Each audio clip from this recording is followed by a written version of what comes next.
자, 이렇게 윤석열 전 대통령에 대한 첫 결심이 서울중앙지법에서 열리고 있습니다. 특검의 구형과 윤 전 대통령의 최후 진술에 관심이 쏠린 상황이었습니다. 네, 법원에 나가 있는 취재 기자 연결해서 자세한 내용 알아보도록 하겠습니다. 팽재용 이동훈 기자 나와주시죠.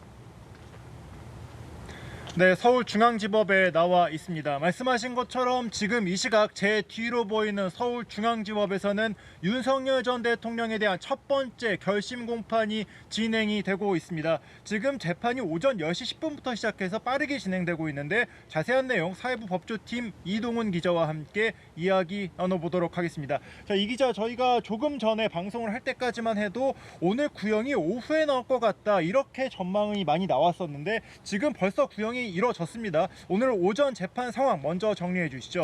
네, 당초 예상과 달리 윤 전 대통령의 체포방해 혐의 이 결심 공판에 대한 특검의 구형이 먼저 진행이 됐습니다. 지금은 변호인의 최종 변론이 진행이 되고 있는데요. 우선 지난 기일에 불출석했던 최상목 전 경제부총리나 이상민 전 행안부 장관에 대한 증인 신문이 예정이 되어 있었는데 두 인물 모두 출석을 하지 않아서 재판부가 증인 신문을 취소를 하고 증거 조사를 모두 마치기로 하면서 이제 구형이 진행이 됐고요. 네. 이제 구형 이후에는 윤 전 대통령의 변호인단의 최후 변론이 지금 진행이 되고 있는 상황입니다. 네. 이는 재판부가 1심 선고를 공소 제기 후 6개월 후에 진행되는 걸로 규정한 내란 특검법을 따르기 위해서 재판을 빠르게 진행하기 위한 것에 따른 것으로 보입니다. 네, 그렇습니다. 말씀을 들으신 것처럼 오늘 오전에 증인 신문도 예정이 돼 있었고 마지막 윤석열 전 대통령에 대한 피고인 신문도 순서로 잡혀 있었던 상황이었습니다. 하지만 이 모두 이 관련된 내용은 증인 불출석 그리고 윤 전 대통령에 대한 피고인 신문은 이제 아예 진행조차 하지 않고 곧바로 특검 측 의견으로 진행이 됐습니다. 특검의 마지막 최종 의견 내용 하나씩 짚어보도록 하겠습니다. 특검은 PPT를 준비해서 윤석열 전 대통령에 대한 이번 사건, 그러니까 윤석열 전 대통령 체포방해 혐의 사건에 대해서 하나씩 짚으면서 이 구형의 이유를 밝혔는데 관련된 내용도 좀 설명해 주시죠. 네, 우선 특검은 윤 전 대통령에 대해서 징역 10년을 구형했습니다. 우선 특검의 이제 사건 요약을 설명을 해드리면 특검은 윤 전 대통령이 위법한 비상계엄 선포 과정에서 대통령의 권한 통제 장치인 국무회의의 참석자, 국무위원들의 심의권을 침해했다고 봤습니다. 또 적법하게 계엄이 선포된 것처럼 보이기 위해서 사후 선포문을 작성한 뒤에 그리고 폐기했다고도 봤고요. 외신 기자들에게 허위 사실이 담긴 프레스 가이드를 배포한 뒤 자신에 대한 수사가 개시되면서 적법한 영장 집행을 방해했다는 게 특검의 사건 요약입니다. 계엄이 국무회의 심의 대상임에도 윤 전 대통령이 의사 정족수 11명이 되자마자 바로 회의를 진행을 했고 의견 수렴에 의사가 없다는 점이 분명하다고 특검은 봤습니다. 그리고 심의권 배제가 이제 충분히 인정된다는 건데요.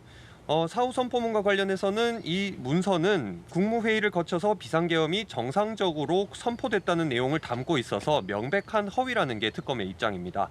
그리고 강의구 전 부속실장이 보고를 없이 이를 폐기한 거는 특검 측에서 납득이 되지 않는다고 설명을 했어요. 네. 그렇기 때문에 이 폐기 자체도 이제 범죄로 의유를 할 수 있다 이런 뜻인 것으로 보입니다. 네. 그리고 체포방해 혐의와 관련해서는 윤 전 대통령이 경호처 직원들에게 직접 총을 보여줘라 이런 지시 등을 내리면서 위법적인 순찰 그리고 무기를 보여줘라 이런 순찰을 지시를 했다고 강조를 했습니다. 네.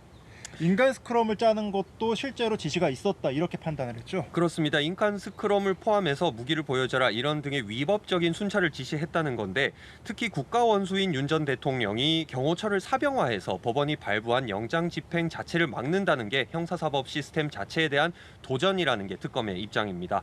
그러면서 이제 이에 대해서는 징역 5년을 구형을 했고요. 이제 허위 프레스 가이드 이제 외신들에게 우리나라 상황이 괜찮다 이런 식으로 프레스 가이드를 배포를 했는데 이에 대해서 징역 3년을 구형을 했고요.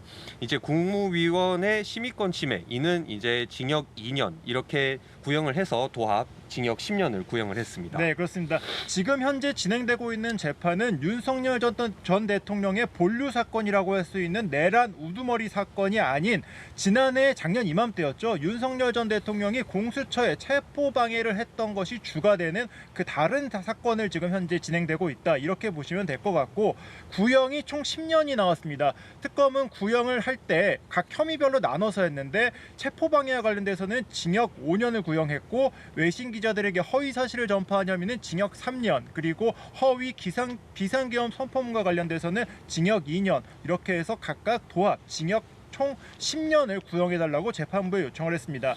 그리고 또한 특검이 마지막에 이 구형량을 설명하면서 윤석열 전 대통령이 책임 회피만 하고 있고, 그리고 이 권력에 대한 분명한 이 견제를 하기 위한 그런 의미를 보여주기 위해서라도 중형의 선고가 필요하다, 이 같은 말을 강조하기도 했습니다.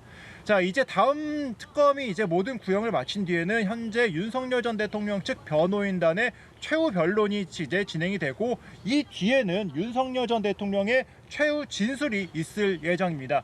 오전 중에 현재 재판이 휴정하지 않고 계속 진행되고 있다 보니까 아무래도 잠시 뒤 정오 전으로 이제 윤 전 대통령의 최후 진술이 나올 것으로 보이는데 직접 발언을 할 것으로 예상이 되고 있죠. 네, 그렇습니다. 말씀드렸다시피 이제 변호인단의 최후 변론이 끝나면 윤 전 대통령도 최후 진술의 기회를 얻게 되는데요. 예. 이제 재판 경과를 봤을 때 모두 혐의를 부인할 걸로 보이죠. 우선 체포방해 혐의에 대해서는 이제 공수처가 내란죄 수사권이 없다 보니 이 체포 영장 자체가 위법하다는 입장입니다. 그리고 국무회의도 말씀드렸다시피 이 위원들이 개인적인 사정으로 국무회의에 참석을 하지 못했고 이제 정족수는 채워졌다, 적법하다, 이런 입장이라서 의율을 할 수가 없다는 입장입니다. 그리고 사후 선포문과 관련해서도 한덕수 전 총리와 그리고 강의구 전 부속실장의 공모로 이뤄진 거지 자신의 개입은 없었다는 입장입니다. 그리고 이와 함께 이제 재판부에도 윤 전 대통령은 내란 우두머리 재판이 진행 중인 상황인 만큼 이제 내란 12.3 비상계엄 자체가 내란이었는지 이 판단이 있어야 하지, 이 사후적인 이런 체포방해 혐의라든지 이런 혐의에 대한 변론 종결이 이뤄질 수 있다고 했었는데 재판부는 받아들이지 않은 바가 있었습니다. 네.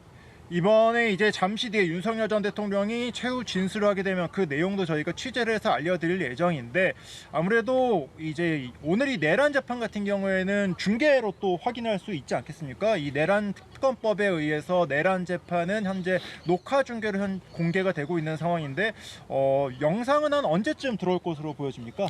일단 오전 재판이 마무리돼야 이제 통상적으로 법원은 오전 재판이 끝나면 이 재판 영상을 비식별 조치를 한 다음에 저희 뭐 언론이나 아니면 홈페이지로 공개를 하고 있습니다. 네. 그런데 이제 아직 오전 재판이 지금 진행이 되고 있기 때문에 이거는 가늠을 하기가 조금 쉽지는 않을 것 같고, 네. 그리고 최후 진술 그리고 최후 변론 이 과정도 모두 끝난 다음에 비식별 조치를 지난 다음에 영상이 공개가 되기 때문에 오후 늦게쯤이 되지 않을까, 이렇게 전망이 됩니다. 네, 그렇습니다. 이제 윤석열 전 대통령 측의 최후 변론 그리고 최후 진술, 제일 마지막에는 재판부의 이 선고 기일 발표, 이렇게까지 순서가 남아 있는 상황입니다.